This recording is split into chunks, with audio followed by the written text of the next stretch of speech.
गरुडगमन तव चरणकमलमिह मनसि लसतु मम नित्यम्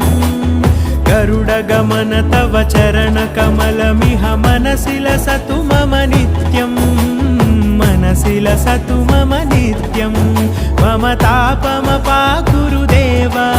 मम पापमपाकुरु देव मम तापमपाकुरु देव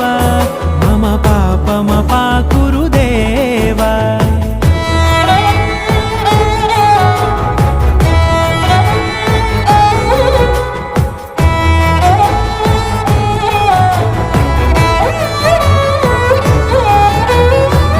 जनयन विधिनमुचिहरण मुख विबुध विनुत पद पद्मा जल जनयन विधिनमुचिहरण मुख विबुध विनुत पद पद्मा विबुध विनुत पद पद्मा